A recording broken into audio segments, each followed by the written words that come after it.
I believe that life does not give you what you deserve.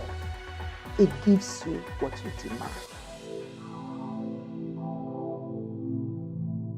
My name is Wonu Adetayo, as you know. If I were to describe myself, I am called to teach, to train, and to inspire. But presently, I sit on the board of the Nigeria Economic Summit Group, and I am an executive director and co-founder of Kainos Edge Consulting Limited. Called to teach, as you said, it was actually whilst with UAC that I learned the art of training, not because anybody taught me, but the opportunity was there to be at the training school. So I designed programs, brand management programs I designed by myself, put the learning outcomes together, the objectives and everything, and kept on training people. In Trinidad and Tobago, I did the same thing, but that wasn't my day job. But it was only when I was leaving UAC or had left UAC that I sat back to say, you know what, I took 3 months to actually introspect. What would I do without being paid? And I would be happy.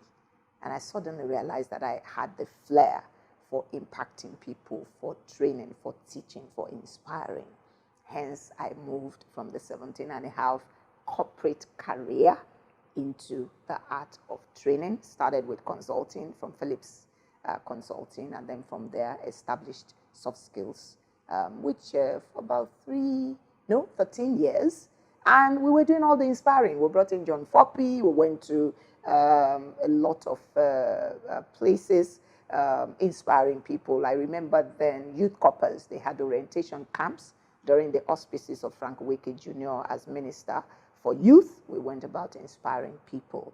And that is what I believe has reminded me of the fact that now I'm sitting in my sweet spot, impact lives. So for me, it's how many lives you touch that is much more important than how much money you make, which is why I love what you're doing here, touching lives.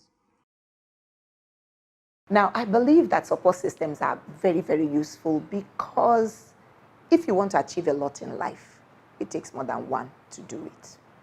If you want to go further, they say, you need a father.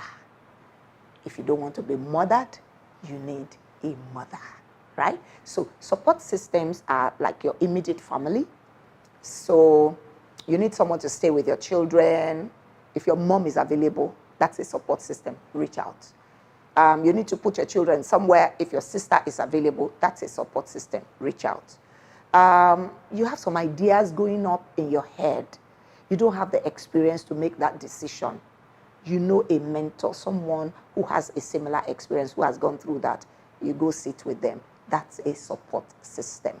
You want to advance your understanding, your knowledge. They can't release you from work to go back to school. You go online, you look for a program. It's a support system. A lot of people miss out on life thinking that the world just goes around inside of their little sphere of influence. I think history proves that every single one of us knows up to 500 people. I demonstrated it to people in class, and they said, how? I said, well, I've met you, Austin.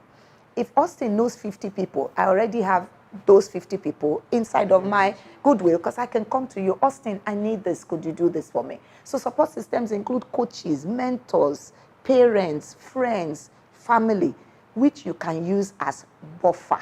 And I also mentioned, okay, your husband wants to eat ugu, you don't know how to cook it. Just Google on the Instagram, there's somebody that can do it. You want to go shopping, you can't go shopping, Google. They shop for people, they deliver it to your office. It's right there. You take it home. In fact, in Canada now, they have Uber Eats. You can order from a restaurant, it's delivered to your home, you're all eating and you're happy. And you've saved yourself that 2-3 hours of crucial time that you can use for something else. So for me, use support systems. I believe that life does not give you what you deserve. It gives you what you demand. And so when you have a setback in life, if you keep asking, why did this happen to me? Why should this happen to me? I don't deserve to be in this spot. You tend to sink further and further into self-pity, and if you're not careful, you're going to slip into a depression. What I have found is when you start asking the question, What next? Fine. I have crashed. I have landed in this spot. I don't like where I am. But since I don't like where I am, what next? When you ask the question, what next? It opens the window for you to start considering options, for you to start experimenting. And as you experiment, you suddenly discover there is a life after a fall. You can get back up. Every setback is another opportunity of a comeback.